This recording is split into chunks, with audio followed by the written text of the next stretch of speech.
Hello दोस्तों, स्वागत है आपका पीबी एजुकेशन सिस्टम में।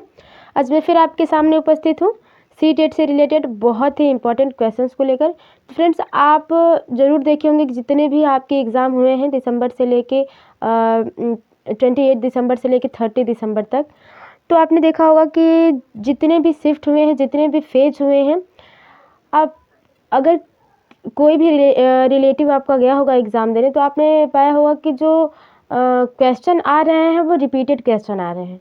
बहुत ज़्यादा नया नहीं इन्वॉल्व हो रहा है क्वेश्चन। तो उन्हीं क्वेश्चन के बारे में फ्रेंड्स हम बात करेंगे। आज इस वीडियो में हम ईवीएस के 10 क्वेश्चन के बारे में बात करेंगे जो मोस्टली पूछे जा रहे हैं इन 3 से 4 दिनों में जितने भी हमारे एग्ज़ाम हुए हैं। ठीक है, तो जितने भी फेजेज़ हुए हैं, चाहे वो 28, 29, 30 दिसंबर को हुआ है जो हम लोगों का एग्ज़ाम, आप सभी लोगों का एग्ज़ाम, वो एग्ज़ाम कहीं न कहीं वो क्वेश्चन जो कहीं न कहीं आपके पूरे ही सिलेबस से पूछे जा रहे हैं। और जो भी नया आ रहा है वो आपका सिर्फ यही है कि NEP 2020 से ही आ रहा है। ठीक है, और कुछ नया नहीं जुड़ा है, पूरा बेसिक ही है। अगर आपने कहीं से भी नोट तैयार किया होगा तो आई होप आप अच्छा कर ले जाएंगे। ठीक है, चलिए मोस्ट क्वेश्चंस जो इस टाइम रिवाइज हो रहे हैं एग्ज़ाम के टाइम में, उन्हीं 10 क्वेश्चंस के बारे में हम बात करेंगे। तो चलिए देखते हैं वो कौन कौन से क्वेश्चन है। ठीक है, ईवीएस के। आई होप फ्रेंड्स आप सभी लोग बहुत अच्छे होंगे और मेहनत कर रहे होंगे। जिन लोगों का एग्ज़ाम हो चुका उन लोगों के लिए तो बहुत ही अच्छी बात है, आप लोग अच्छा करके आए होंगे, इतना आप लोग उम्मीद रखिए और विश्वास रखिए खुद पर। और जिन लोगों का एग्ज़ाम है अभी, उन लोगों से मैं ये कहना चाहूँगी कि आप कुछ नया भी मत पढ़िए। इस टाइम आप जो पढ़ रहे हैं, जो मैराथन देख रहे हैं वीडियोज़, सब मैराथन देख लीजिए और आपने जो नोट बनाई होगी ना उसको एक बार रिवाइज़ करके ज़रूर जाइएगा, क्योंकि वो आपका एग्ज़ाम के टाइम में बहुत हेल्प करती हैं फ्रेंड्स। ठीक है, तो चलिए ज़्यादा टाइम वेस्ट न करते हुए वीडियो को शुरू करते हैं। ठीक है ना। पहला क्वेश्चन है कि संयुक्त परिवार है। परिवार से बहुत ज़्यादा क्वेश्चन आया है। इनफैक्ट आपका 28, 29 दिसंबर को भी परिवार से रिलेटेड एक क्वेश्चन था ईवीएस में। ठीक है, मैंने कहा इसको ले लेते हैं। फिलहाल ये क्वेश्चन नहीं था, लेकिन हाँ परिवार से रिलेटेड क्वेश्चन था। इसके बारे में मैं पूरी तरह से श्योर हूँ। आप पूछ लीजिएगा, यदि आप किसी रिलेटिव फ्रेंड सर्किल में कोई गया होगा एग्ज़ाम देने, तो आप ज़रूर देखिएगा। तो संयुक्त परिवार है, संयुक्त परिवार किसे कहते हैं, इसका क्वेश्चन का मतलब है माता पिता तथा बच्चे, माता पिता भाई बहन तथा बच्चे। ठीक है, अब चौथा ऑप्शन है आपका माता पिता, दादा दादी, चाचा चाची और उनके विवाहित और अविवाहित बच्चे। ठीक है ना, या तो विवाहित बच्चे हों या अविवाहित बच्चे हों। तो आपको मैं बता दूं कि जहां आपके दादी दादा और चाची चाचा साथ आ जाते हैं और आपके पेरेंट्स आ जाते हैं और आपके कजिन आ जाते हैं, वो आपका क्या हो जाता है, संयुक्त परिवार हो जाता है, क्योंकि वहाँ पे सभी लोग मिल के रहते हैं, कोई अलग नहीं रहता। ठीक है ना।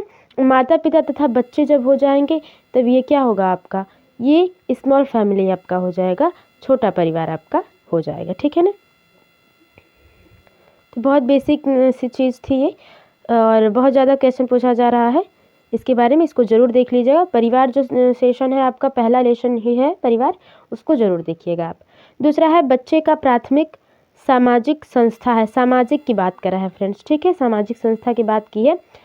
तो परिवार ऑप्शन पहला है, दूसरा ऑप्शन है पास पड़ोस, तीसरा पर्यावरण आनुवंशिकता, चौथा है समाज। तो पर्यावरण आनुवंशिकता पहले हटा देंगे क्योंकि इसमें प्राथमिक सामाजिक संस्था की बात हुई है, तो इसीलिए सबसे पहले हम तीसरा ऑप्शन जो है इसको निगलेक्ट करेंगे। ठीक है, तो प्राथमिक सामाजिक संस्था की बात करी है तो पास पड़ोस पहला हो नहीं सकता, समाज बाद में आता है फ्रेंड्स। ठीक है, हमारा जो छोटा बच्चा होता है उसका सबसे पहला समाज जो होता है वो उसका परिवार होता है, जिसमें वो बहुत सी चीज़ें मौलिकता सीखता है, नैतिकता सीखता है, किसके साथ किस तरह से बात करनी है ये तरीका बच्चा वहीं से सीखता है। ठीक है, तो बच्चे का प्राथमिक सामाजिक संस्था जो होगा वो परिवार होगा। ठीक है, पहला परिवार हो जाता है आपका और दूसरा जो हो जाता है आपका विद्यालय हो जाता है। अगर पूछ दिया द्वितीयक सामाजिक संस्था तो विद्यालय होगा, और बाई चांस अगर तीसरा पूछ दिया फ्रेंड्स तो आप उसको कह देंगे पास पड़ोस। ठीक है ना, पास पड़ोस आपका हो जाएगा तीसरा। ठीक है, तृतीय सामाजिक संस्था जो हो जाएगी आपकी वो पास पड़ोस हो जाएगी। फिलहाल सबसे ज़्यादा प्रायोरिटी हम परिवार को देते हैं, अपनी फैमिली को देते हैं, क्योंकि बच्चा सबसे पहले फैमिली में ही आता है और फैमिली को ही समझता है। चलिए देखते हैं अगले क्वेश्चन को। अगला क्वेश्चन जो बहुत ही यूनिक है और बहुत ज़्यादा पूछा गया है 28, 29 और 30 दिसंबर को। फिलहाल खासकर ये 30 दिसंबर को जो है पूछा गया है स्लॉथ। स्लॉथ का मतलब ये नहीं फ्रेंड्स कि सिर्फ स्लॉथ ही हम देख के जाएंगे क्योंकि स्लॉथ ही आ रहा है, नहीं। आप उसमें जितने भी जानवर हैं उनके बारे में आप ज़रूर देख लीजिएगा, ठीक है। जैसे जितने भी जानवर हैं, जब भी एग्ज़ाम देने जाइए तो जानवरों के बारे में पढ़ के जाइए, चाहे वो शेर हो, ठीक है, शेर, बाघ, चीता, ठीक है, शुतुरमुर्ग, ये सारी चीज़ें आप ज़रूर एक नज़र देख लीजिएगा। और आपने यदि नोट बना के कभी पढ़ा होगा तो एक सरसरी निगाह से यदि आप देख लेंगे तो आपको चीज़ें याद हो जाएंगी, ठीक है। तो और मैं बता दूं फ्रेंड्स आपको इम्पॉर्टेंट बात कि जितने भी इस टाइम एग्ज़ाम में क्वेश्चन पूछे जा रहे हैं वो आपके खासकर असत्य कथन से पूछे जा रहे हैं, डायरेक्ट क्वेश्चन पूछे नहीं जा रहे हैं, ठीक है। तो आप हर पहलू को थोड़ा ध्यान से बारीकी से पढ़ के जाइए, ठीक है ना। स्लॉथ के बारे में असत्य कथन आपको चुनना है। तो पहला ऑप्शन है भालू के जैसा दिखता है, पेड़ों से लटक कर सोता है, 50 वर्ष जीवन काल है और शाकाहारी जीव है, ठीक है। तो स्लॉथ क्या है इसके बारे में देखें हम तो भालू के जैसा दिखता है, ये बिल्कुल सही है। यहाँ पे नहीं मतलब गलत कथन जब होगा तब ये सही होगा, ठीक है ना, गलत कथन, ठीक है ना। तो भालू के जैसा दिखता है ये बात सही है, लेकिन यहाँ गलत पूछ रहा है इसलिए ये गलत है, क्योंकि यहाँ पे गलत चीज़ को चूज करना है। पेड़ों से लटक कर सोता है ये भी सही है, इसलिए ये गलत है।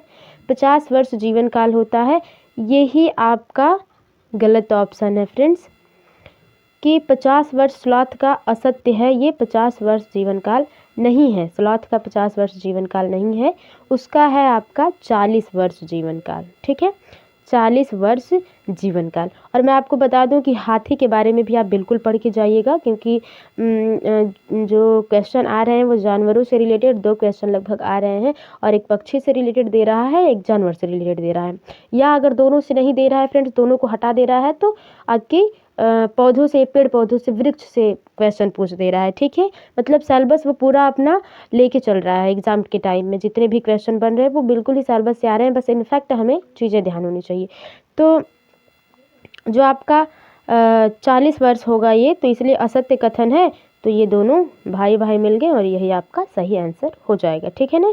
याद रखिएगा कि स्लॉथ का जीवन काल कितना होता है, 40 वर्ष होता है, और ये भालू के जैसा दिखता है, ये बात सही है, ठीक है। और पेड़ों से लटक कर सोता है, ये भी बात सही है, शाकाहारी जीव है बिल्कुल। और बता दूं मैं आपको कि ये अपना पूरा 40 वर्ष जीवन काल सिर्फ 8 पेड़ों पर ही बिता देता है, ठीक है। और क्या करता है ये, जिस पेड़ पे रहता है उसी पेड़ की पत्तियां खाता है, ठीक है, स्लॉथ। और बहुत ही आलसी है, बहुत ही आलसी जीव है ये, पृथ्वी का सबसे आलसी जीव है स्लॉथ, ठीक है ना। चलिए, जो इम्पोर्टेंट बातें थी वो मैंने आपको बता दी, आप नोट में लिखे होंगे, एक बार सरसरी निगाह से देख लीजिए ताकि आने वाले एग्जाम में आप बेहतर कर पाएँ, ठीक है। बरगद की जड़ें होती हैं, ठीक है, मैंने कहा कि अगर जीव जंतु पक्षी से नहीं पूछ रहा है तो पौधों से पूछ दे रहा है, इसलिए मैंने पौधों से 2-3 क्वेश्चन लगभग ले लिए हैं, ठीक है ना। तो बरगद की जड़ें होती हैं, कैसी बरगद की जड़ें होती हैं, झगड़ा जड़ें, मूसला जड़ें, अपस्थानिक जड़ें या सीधी जड़ें, ठीक है। तो हम बात करें जड़ों की तो सबसे पहले देख लेते हैं जड़ें हैं कैसी। तो यदि हम बरगद को देखें तो बरगद का तना जो है बहुत ही क्या होता है, मोटा होता है, और इसकी एक मूसला जड़ जाती है ना, मूसला जड़ उसे कहते हैं जो आपका प्राथमिक जड़ होती है, ठीक है। जैसे ये पौधा है आपका, तो ये जो जड़ है पृथ्वी के नीचे, ये एक इस प्रकार से जाएगी, ठीक है ना, इस प्रकार से, तो ये मेन होती है। और इसके साथ बहुत सी ऐसे जो है जड़ें निकली रहती हैं, तो ये आपके झकड़ा जड़ें हो जाएंगी, ठीक। मूसला जड़, ये जो आपका मेन पोर्शन है, मेन जो रूट है, ये आपका जो हो जाएगा मूसला जड़ हो जाएगी, ठीक है, ये मूसला जड़ हो जाएगी, और ये जो है ये झगड़ा जड़ हो जाएंगी। अब अपस्थानिक जड़ें वो होती हैं जो सहारा प्रदान करती हैं पौधों को, ठीक है, या वृक्षों को। तो बरगद की जड़ें कैसी होती हैं, अपस्थानिक जड़ें होती हैं। कैसे, मैं समझा दूं आपके, आप बरगद देखे होंगे, ये तना गया होता है, और इसके जो टहनियों से, बहुत सारी टहनियों से इस तरह से करके जो है अपस्थानिक जड़ें निकली हुई होती हैं, जो इनको ज़मीन में आके पूरी तरह से क्या करती हैं, सहारा प्रदान करती हैं, ठीक है ना, अपस्थानिक जड़ें। जैसे आप, मैं समझा दूं और कि ईख आपने देखी होगी, तो ईख का एक जो है वो मूसला जड़ तो जाती है, उस पे से आप ये अगर मान लीजिए ये पृथ्वी है, ये ज़मीन है, तो ये जड़ तो गई है नीचे उसकी, ठीक है ना, ये आपकी मूसला जड़ें हैं। लेकिन ये जो है आप आपकी इस तरह से ज़मीन में लगी हुई होती है जड़ें, ये आपकी क्या हो जाती हैं, अपस्थानिक जड़ें होती हैं, जो इस गन्ने को क्या करती हैं, सहारा देती हैं टिके रहने के लिए। ठीक है, तो इस तरह से आपका सही ऑप्शन हो जाएगा अपस्थानिक जड़ें। बरगद में जो बड़ी बड़ी जटाओं की तरह जड़ें लटकी हुई होती हैं, बच्चे उस पर झूला झूलते हैं। इनफैक्ट हम और आप भी कभी ना कभी उस पर झूले होंगे। तो अपस्थानिक जड़ें हैं बरगद की जड़ें। आई होप आपको समझ में आए होंगी चीज़ें। चलिए चलते हैं अगले क्वेश्चन पे। अगला क्वेश्चन है कि निम्नलिखित में से कौन सा पक्षी अपने भोजन को फाड़ कर खाता है। ठीक है, चील, कबूतर, बगुला और गौरैया। तो पहले सही ऑप्शन की बात करें तो वो है आपका चील। चील जो है वो भोजन को क्या करता है, फाड़ कर खाता है अपनी चोंच से। उसकी चोंच बहुत ही नुकीली होती है और आगे की तरफ इस तरह मुड़ी हुई होती हैं। ठीक है ना, तो चील आपका सही ऑप्शन हो गया। कबूतर जो है और बगुला जो है उसकी बात करें हम, और गौरैया, तो बगुला की बात करें तो ये चुन कर चीज़ों को खाता है। ठीक है, किस तरह से, चुन कर खाता है। और कबूतर जो है वो पीस कर अपने भोजन को खाती है। ठीक है ना, किस तरह से, पीस कर। गौरैया भी क्या करती है, वो चुन कर अपने भोजन को खाती है। ठीक है ना, तो कबूतर पीस कर खाती है, गौरैया और बगुला क्या है, ये चुन कर खाते हैं, और जो चील है वो अपने भोजन को फाड़ कर खाती है। तो इस तरह से आपका सही ऑप्शन हो गया 5वें का पहला। ठीक है, अब बात करें हम खेजड़ी वृक्ष के बारे में। तो 29 दिसंबर को 29 दिसंबर को 29 दिसंबर को खेजड़ी वृक्ष से फ्रेंड्स क्वेश्चन पूछा गया था, और पूरी तरह से मैं श्योर हूँ कि सच में पूछा गया था। ठीक है, आप किसी भी रिलेटिव से पूछिए, कहीं से भी आपका सोर्स है तो पूछिए, क्योंकि खेजड़ी वृक्ष से जो है बहुत ही अच्छा क्वेश्चन आया था। तो मैं उसके बारे में बात कर रही हूँ, और मैंने सेम जो है आपके ऑप्शंस रखे हैं, जो एग्ज़ाम के टाइम में ऑप्शन आए थे वही ऑप्शन मैं आपके सामने पेश कर रही हूँ, ताकि आप इन चीज़ों को समझ सके कि किस किस सिलेबस से, किस किस पोर्शन से उठाकर क्वेश्चन को रख रहा है एग्ज़ाम के टाइम में। ठीक है ना, तो खेजड़ी वृक्ष के बारे में असत्य है, मतलब कि गलत चीज़ जो होगी, गलत बात जो होगी वही आपकी सही बात होगी इस ऑप्शन में, वही ऑप्शन सही होगा। ठीक है ना, क्योंकि यहाँ पे असत्य पूछा है। तो खेजड़ी वृक्ष के छाल से दवा बनाई जाती है, बिल्कुल सही बात है ये। और यहाँ पे जब सही बात है तो यहाँ पे गलत चूज़ करना है, तो इसलिए ये गलत हो जाएगा। सही है तो इसलिए गलत हो जाएगा। खेजड़ी वृक्ष के फूल की सब्जियाँ बनती हैं, बिल्कुल सही बात है ये भी, और सही बात है इसलिए गलत हो जाएगा। यहाँ पे आपको निगेटिव चुनना है, पॉजिटिव नहीं चुनना है।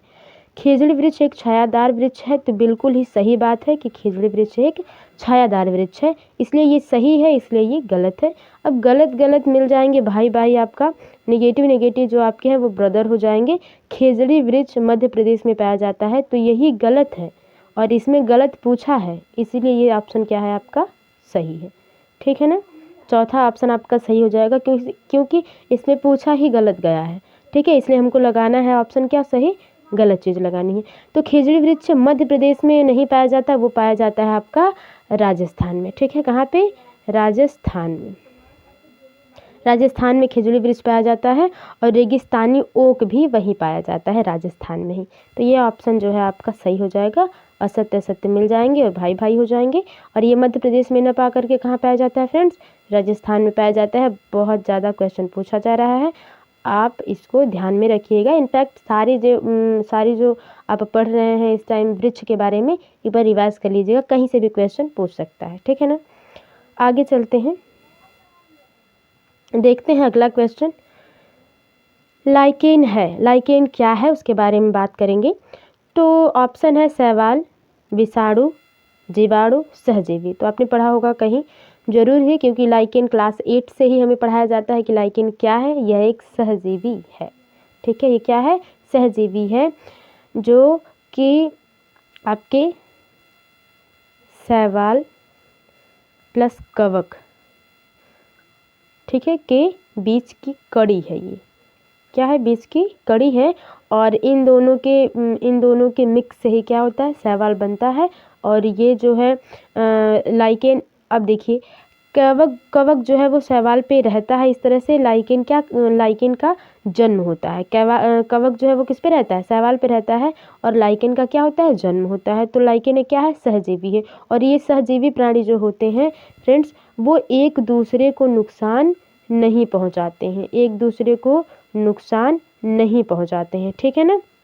ये एक दूसरे की हेल्प करते हैं अपने जीवन को चलाने के लिए। जैसे कवक शैवाल में जो है फोटोसिंथेसिस होता है, प्रकाश संश्लेषण होता है, क्योंकि उसमें जो है हरी चीज़ें पाई जाती हैं, और कवक जो है इसमें फोटोसिंथेसिस नहीं होता है। इस तरह यह एक दूसरे की सहभागिता से ये भोजन बनाता है शैवाल, जिससे कवक क्या कर लेता है, ये कवक का जीवन यापन हो जाता है उसके भोजन से लेकर शैवाल के, ठीक है। और कवक जो है उसमें नमी होती है जो शैवाल को अधिक समय तक जीवित रखती है, ठीक है।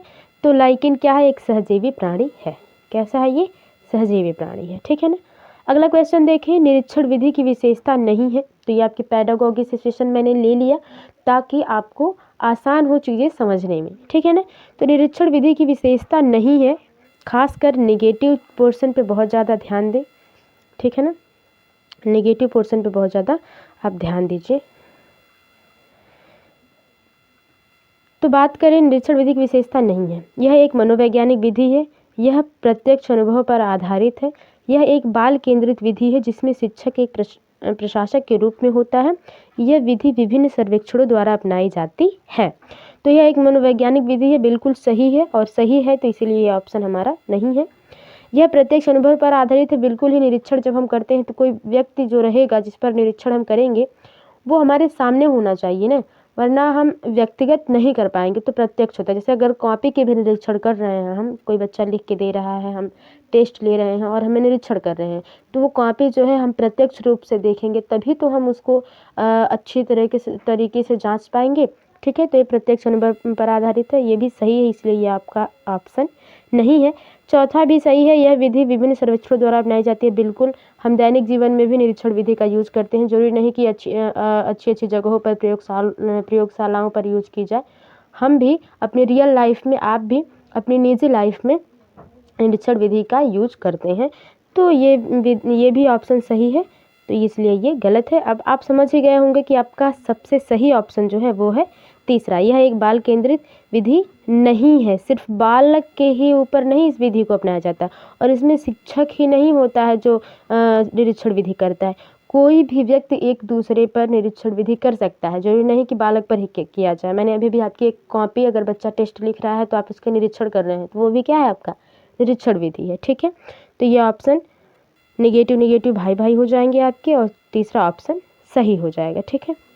चलिए देखते हैं, आपके 2 क्वेश्चन हमारे बच्चे हैं, उनके बारे में बात करते हैं। प्याज, आलू, अदरक है, क्या है, जड़ है, तना है, अपस्थानिक जड़ है, सल्कपत्र। सल्कपत्र आप समझ रहे होंगे, जैसे प्याज है, प्याज में क्या होते हैं, सल्कपत्र होते हैं, ठीक है ना। प्याज में क्या है, सल्कपत्र होते हैं, ठीक है। तो प्याज, आलू, अदरक, क्या हम प्याज, आलू, अदरक की जड़ें खाते हैं, तना खाते हैं, अपस्थानिक जड़ें खाते हैं, या सल्कपत्र खाते हैं। तो पत्ते तो उसके खाते हैं, वो खाने जाने की बात अलग है, लेकिन आलू अदरक क्या है, खासकर इसके बारे में, इस पोर्शन के बारे में बात हो रहा है, ठीक है ना। तो ये जो है आपके प्याज, आलू और अदरक। और मैं बात करूँ आपकी हल्दी की, किसकी, हल्दी की। तो आपने देखा होगा, अगर आप प्याज देखेंगे तो प्याज आप देखेंगे कि इस तरह से है, जो पत्तियां हैं उसकी सीधे यहीं से जुड़ी हुई होती हैं, और इसकी जड़ें जो हैं इस प्रकार से रहती हैं। तो हम क्या खाते हैं उसके, हम उसकी खाते हैं जो है, तो हम उसका तना खाते हैं, ठीक है फ्रेंड्स। क्या खाते हैं, तना खाते हैं। प्याज, आलू, अदरक और हल्दी जो है उनके हम तने खाते हैं, क्योंकि फ़िलहाल उसके जड़ जो होती है इस तरह से, ना ही मूसला जड़ होती है, ना ही झकड़ा जड़ होती हैं, ये नॉर्मली इसके जो है इस तरह से जड़ें होती हैं। आप आलू भी देखेंगे ना, इस तरह से आलू रहता है, उसमें से क्या होती हैं, इस तरह से जड़ें निकली हुई होती हैं, और जहाँ से इसकी आँखें निकलती हैं, जहाँ से इनके बीज उत्पन्न होते हैं अलग, ठीक है ना, तो इनका हम तना खाते हैं। आई होप आपको बात क्लियर रही होगी। अगला क्वेश्चन देखते हैं, पर्यावरण शिक्षा में समस्या समाधान विधि का गुण है, ठीक है। पर्यावरण शिक्षा में समस्या समाधान, ठीक है, प्रॉब्लम सॉल्विंग की बात हो रही है। कोई प्रॉब्लम है उसको क्या हो रहा है, सॉल्व करना है हमें, ठीक है ना।